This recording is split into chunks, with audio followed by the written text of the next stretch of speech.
Welcome back, everyone.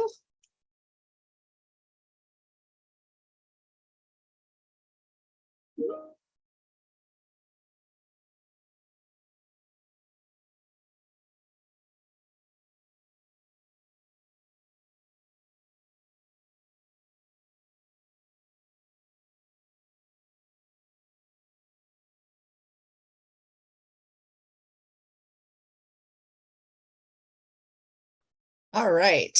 Can everybody give a thumbs up if you're back from break?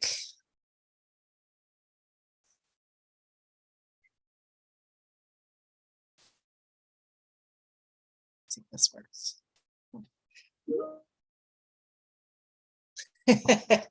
Letterbox A. All right. I am going to pass this on to my colleague Dave. He and Liz are going to talk about the process and outcomes evaluations, and I am going to pull up the slides. Yes, and I did.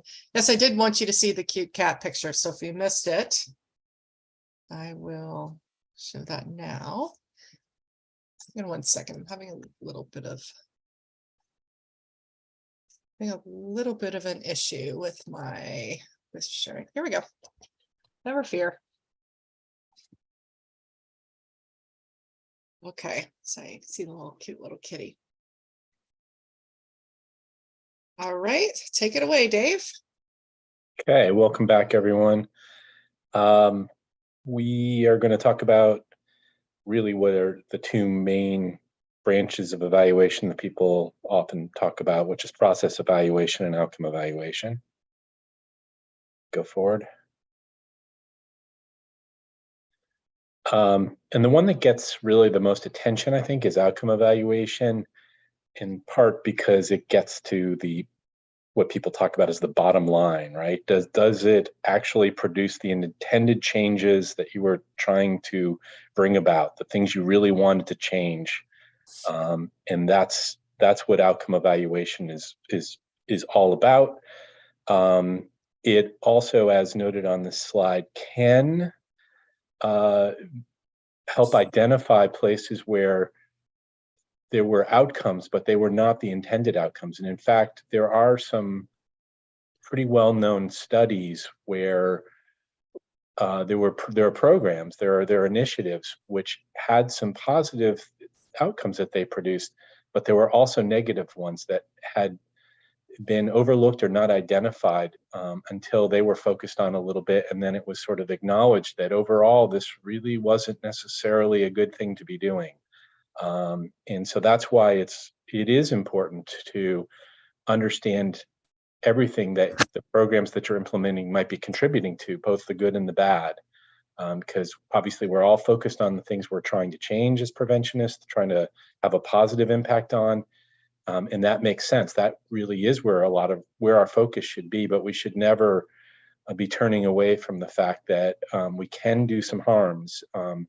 And even with the best intentions or programs that can produce some good things, if they're producing bad things as well, we need to understand that and acknowledge that so that we can truly make a good choice about whether it is something that you want to be doing in your community and with the communities. So that's important to acknowledge as well.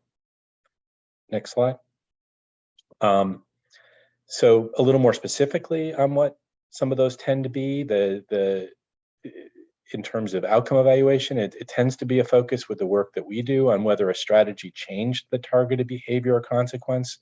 There's 3 listed up here that are some of the ones that within New Mexico we're focusing on quite a bit. Does it reduce underage drinking? Does it reduce prescription opioid use?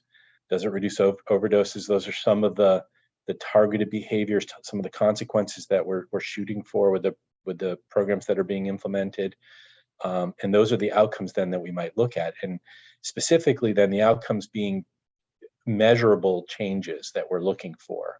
The key is, measurement. We have to be able to in some way, shape, or form to measure what the issue is that we're trying to make a change on. The good news is there are very, very often many ways that one can get at that. One can measure. There are a lot of things that are measurable. There's actually quite little that's not measurable in some way. Most things are quite measurable, and often there are many ways to measure something or to get a sense of whether something's changed.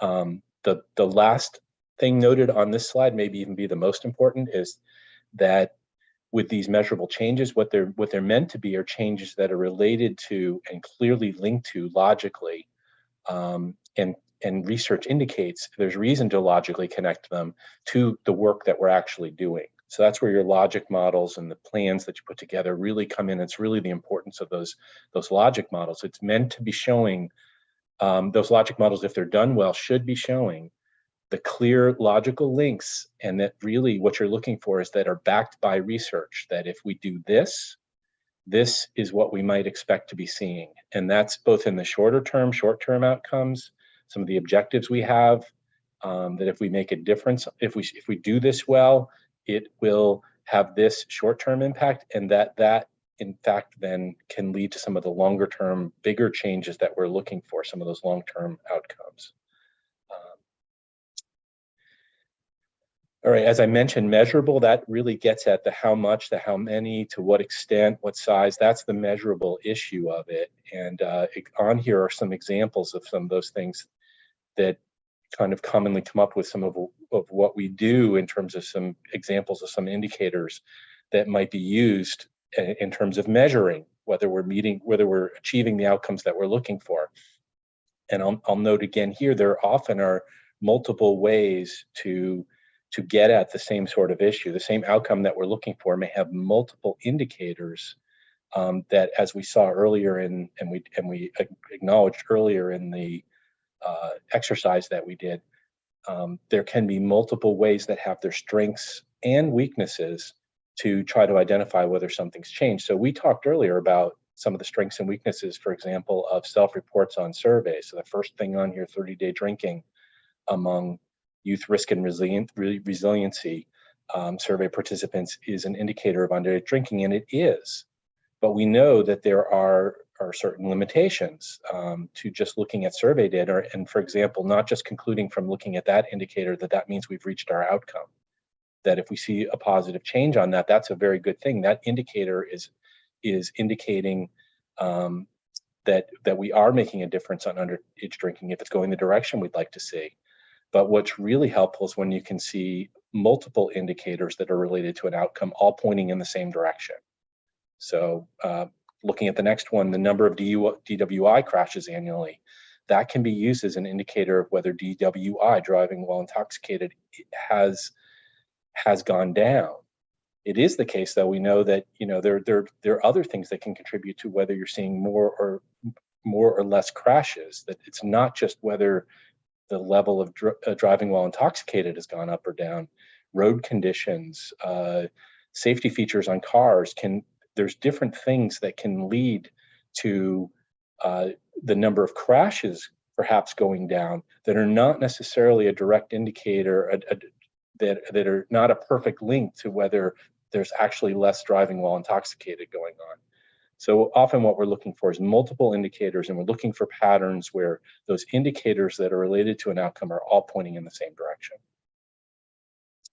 So next slide. All right, so I mentioned that outcome evaluation is the one that tends to get the most attention. Honestly, for me, this is the one that I think may be of most importance to people doing work in the field. Process evaluation. It's documenting, assessing what you're actually doing. And the reason for me why I think this is so important, it's not that, quote, bottom line that often gets focused on. It's in fact this, because this is what you have the control over, right? We can't directly change outcomes. We can do the very best programs in the very best way and actually see an outcome not change in the way we'd like to see it. That can happen and does happen. And in part, it's because there are other influences on those things. It's not like what we're doing or what you all are doing as preventionists in communities is the only influence on those things. We know that, right? There's lots of other very powerful influences. And so outcomes can go in a direction you wouldn't want to see, even if you're doing your work really well. what you want, though, is to be doing your work as well as you possibly can. And that's what process evaluation can help you think about the work you're doing and help you describe it to others and help other people help you with the work that you're doing, is that process evaluation information. And so that's why I think it's really important, because it is where you have the most control.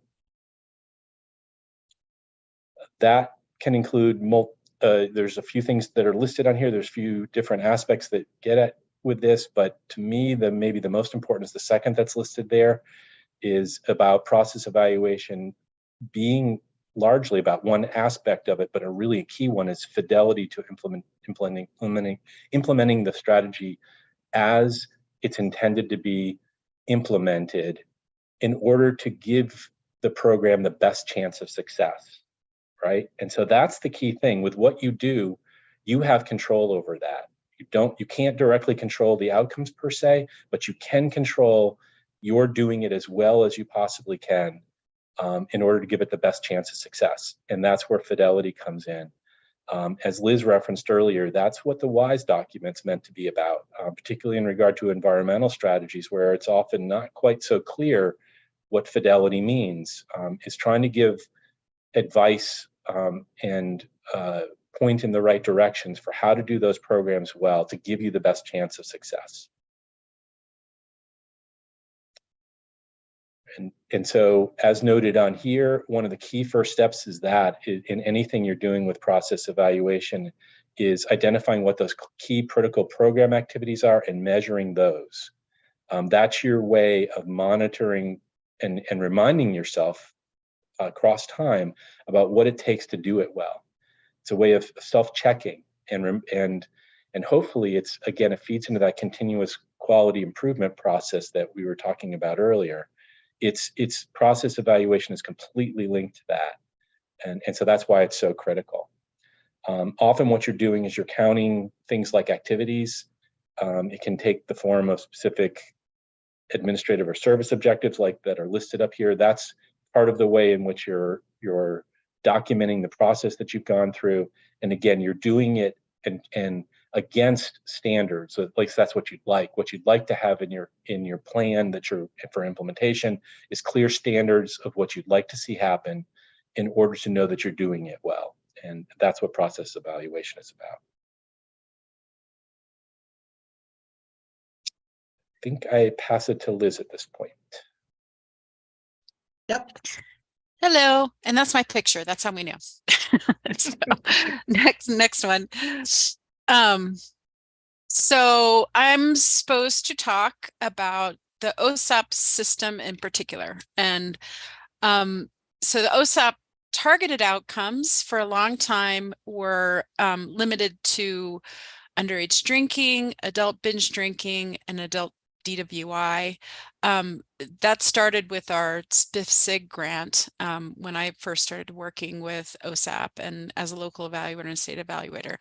And then with some discretionary grants, we added prescription opioid misuse or use. And then with more discretionary grants, we started to focus on opioid-related overdose deaths. And those are with special focus on our harm reduction and Narcan supported grants. Also now polysubstance use with the PFS 20 grant and youth cannabis use and teen vapes. Those last two really kind of came on board as a result of the last round of where all of us went through a kind of a SPIF process again, and we conducted assessment in our communities and started to identify what some of the other substances that were affecting our communities. So we have a few programs that are now focusing on this, on those last two outcomes, which are related to use. So yeah, next one. So our evaluation design is structured. You have a number of tools at your hand to structure your evaluation design that is focused on outcomes. Next slide. So the first one is our direct service or curriculum-based approaches.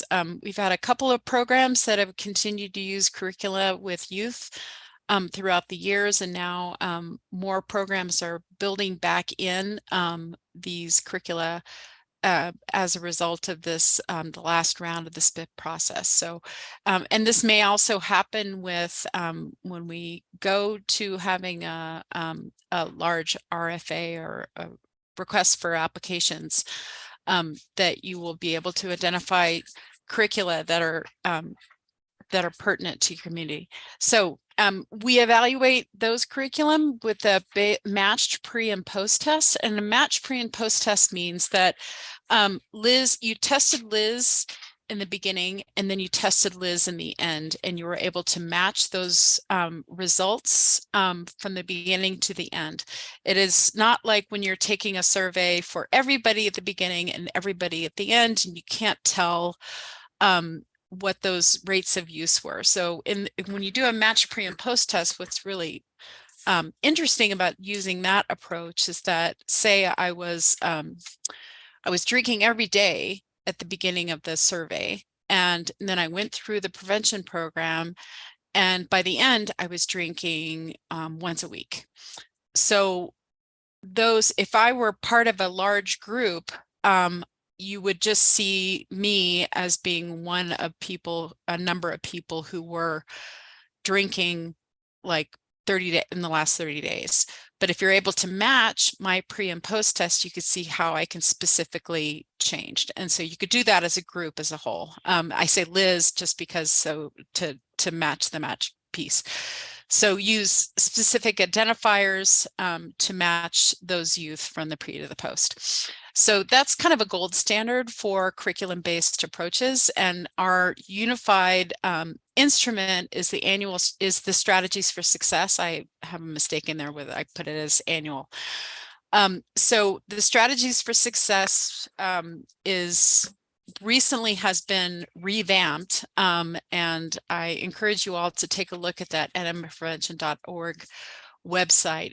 We can conduct this with middle school and high schooler students. Most of the questions are matched to the Youth Risk and Resiliency Survey. The YRS, as most of you know, it takes a while for those results to come back.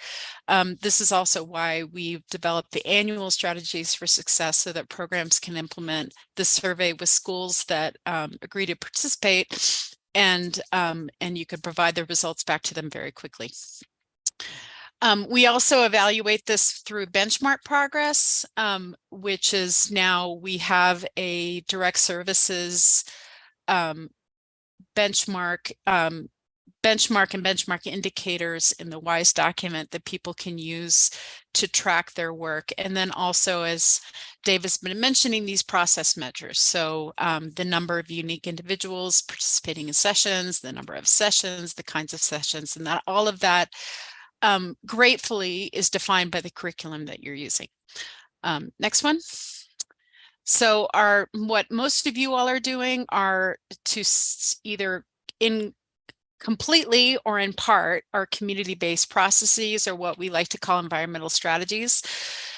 Not to be confused with planting trees, but which is also very important. So we focus on these with the intervening variables and the contributing factors that are affecting your communities. We focused on measuring change in those factors. Excuse me. And so for OSAP, what we're looking at is your entire population.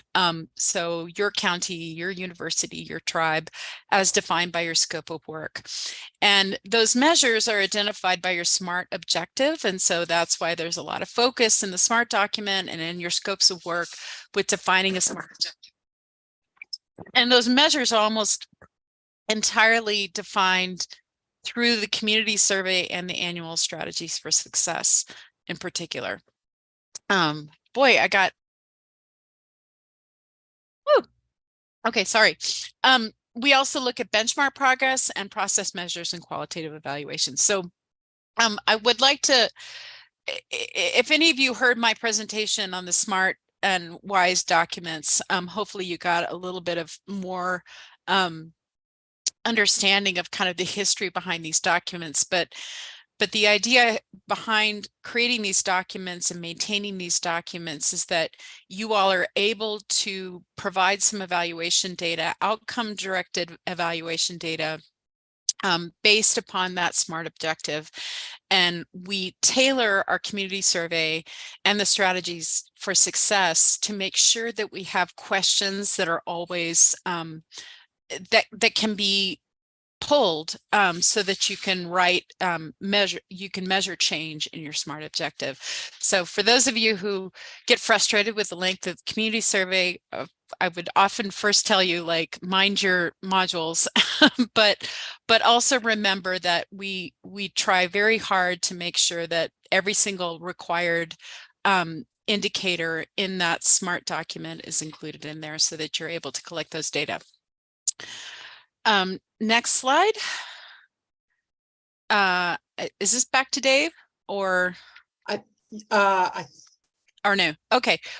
Well, I'll keep talking. So our principal tools are locally collected data, and then PIRE guided data, and then state source data. All right, and I think this, I think Dave, you're on to talk We're about back to locally Dave. collected data in schools. Yeah. Yes, I will take the baton. So one place very commonly within prevention work and within the prevention work you all do in your state, where you're looking to be gathering information, particularly from in partnership with schools where you have been doing specific work, but also maybe just in general, is again schools and specific schools and within your school systems. And that's because often we're trying to make a difference with that population, with youth, and schools have data, have information that's collected and meant to be collected in a methodical way that can often be really helpful in terms of reflecting on whether things are changing with that population in a way that we would hope to see, and just basically monitoring what's happening. So that can often include things like suspensions or expulsions for ATOD related infractions, or some of the other things that are listed up here. Next slide. And another, obviously, that most of you all work quite closely with is your local law enforcement. And so they're an excellent source of information that, again, is meant to be captured in a methodical way. Like, both schools and law enforcement have state, federal regulations as to different things that they have to be capturing and have to be reporting. And they go through trainings, and there's a fair amount of monitoring that goes into trying to have that done as uniformly as possible. As we know, it's not done totally uniformly, but it is for information that's out there that's relatively easy to gather, to have access to, not totally, but relatively. These are two sources, both your schools and law enforcement, that can be really helpful. And with that, one of the things that we do want to emphasize here, you'll see it because we're going to have another slide on it too, is being aware of what this information tells you and what it doesn't tell you. So the point of the prevention activity with law enforcement, for example, is to try to make sure that law enforcement is highly visible, law enforcement that does occur. If you can go on to the next slide, it is not about trying to increase enforcement activity per se. It's about trying to increase the perception of risk that people associate with things like driving while intoxicated. And that's really the key, is to have your focus on that and understand that an indicator like looking at the number of people who may be cited for DWI and looking at that and questioning whether it's a good thing or a bad thing for that number to be going up or to going down. There are negatives associated with numbers of people who are arrested for DW or cited for DWI. There are some negatives and downsides to some of that. What we'd like to see is high visibility to these things that deters it from happening on the front end. So increasing that perception of risk.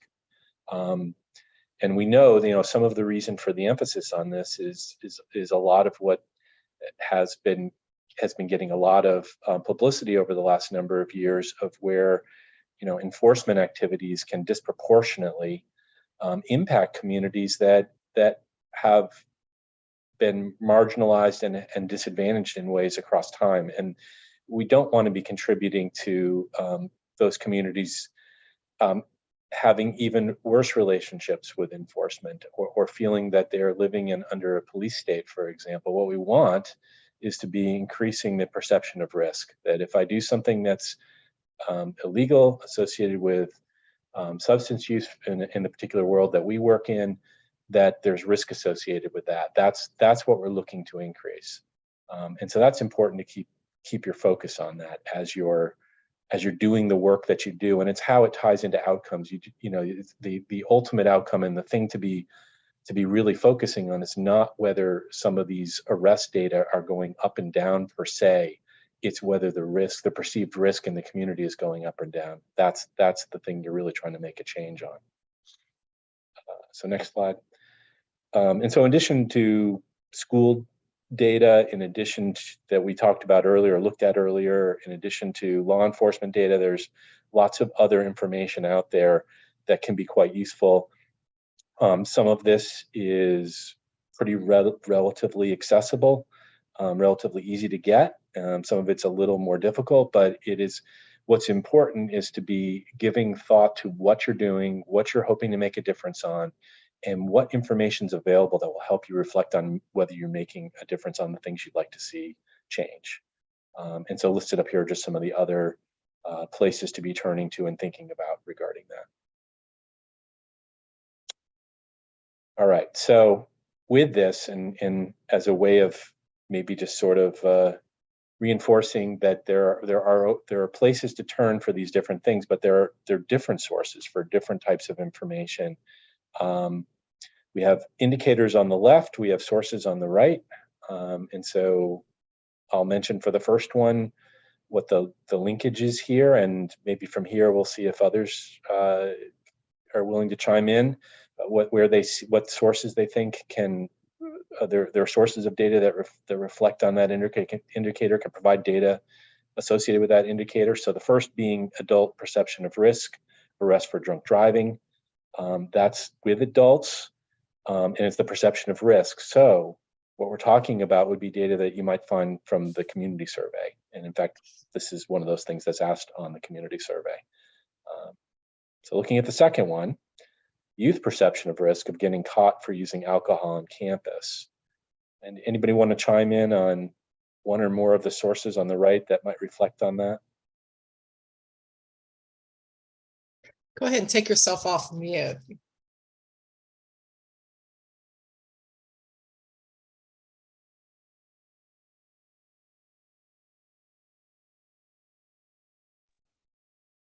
Let me give a hint. It's youth perception of risk, and it's a perception question. So it's probably a survey. It's a youth survey.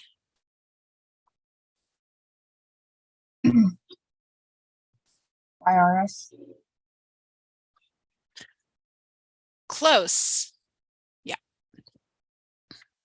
Yeah, so there's actually two on the right that are listed that fit that. That would be youth surveys, and therefore can, and these do, often include questions that have to do with risk about getting caught for use of alcohol. Next one is perception of harm for misusing painkillers. I will not force you all to respond to this, but perception of harm for misusing painkillers. Again, it's a perception issue. So we'd probably be thinking we'd be looking to a survey to try to get people's perceptions of these things, perception of harm in this case. And so this could, I believe, we probably have this going to two things, the community survey and the strategies for success. Yep, we do. Because the community survey is, as I believe we know, is with adults. It's 18 and over. The strategies for success would be for youth in high school, middle school, and so that's where that could come from. The next one up here is the source of prescription painkillers that are taken in the last 30 days. It's where is that coming from, and where have they been? Where are people getting in their prescription painkillers that they're using? And again, to get at that, it's going to take understanding what people are actually doing, and therefore this is probably coming from surveys. So I believe it's probably the same sort of answer. Yep, it is. All right. And then the next one, minor in possession of citations. This is getting, like, because it's citation information, we could ask this on a survey whether people have received citations. That's probably not the best way to get at that, right? It's probably going to be more like law enforcement data. So let's see with that one. Yep, both the law enforcement data and what's coming from the Children, Youth, and Families Department. Again, it's getting at the actual citations that have been given. And then the final one. Sorry, I was going to say one thing, that what's important about law enforcement there is that you can be an adult and a minor. So law enforcement typically will not give you youth enforcement data, but they will if it's an adult. So yeah. So some of what that gets at too is, again, really understanding the information that will be most helpful for you to understand and where best to get it, what the limitations are of the different data sources that you have, the indicators that you're looking at. So understanding their strengths and weaknesses. And oftentimes with weaknesses, like the weakness that may exist with one source of data, you may be able to make up for with a different source of data that may have similar information or fill in a gap. And so that's, I think, some of what comes up with what Liz just referenced. And so 30-day underage drinking, again, that's going to be a survey. It's going to be underage. The kind of tricky thing here, right, is that the community survey is 18 and over. Then you have the surveys below it that are high school, middle school. Because underage is up to 21, really, I think all three of those, right, could be contributing. So that's hopefully a good illustration of thinking through what some of the sources are that are available to you, what the different outcomes are that you're interested in, what the indicators are that could show you whether or not you're making progress towards those indicators, and then looking to different sources. Because if you have information from multiple sources pertaining to multiple indicators, all concerning an outcome you'd like to see, that really gives you, that's a rich then source of information that tells you a more complete story than if your outcome, if you say, well, I've got this outcome and there's a certain indicator that I'm going to look at that's related to that, and I'm going to get that information from one source. That could be perfect if that source of data for that particular indicator really is a perfect reflection on the outcome that you're interested in. But that rarely is the case. So you want to be open to this, and you want to know you want to be clear about the indicators that you're interested in, and you want to know the potential sources. Okay, here's what's coming next. I want for us just to take just 2 or 3 minutes to, stretch and grab some water or something. When we come back, we just have 2 more slides really about making an evaluation plan, and then our final activity.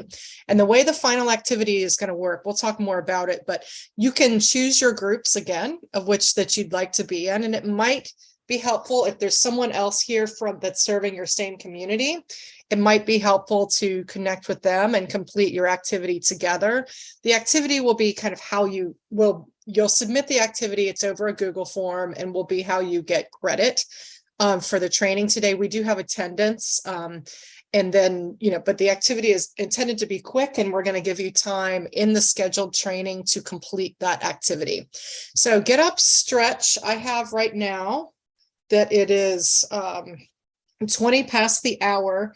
So why don't we come back at if we can be back right at 25 past the hour, and we'll listen to the last couple of points and we'll do the activity. All right. I'll see you back in about 5 minutes.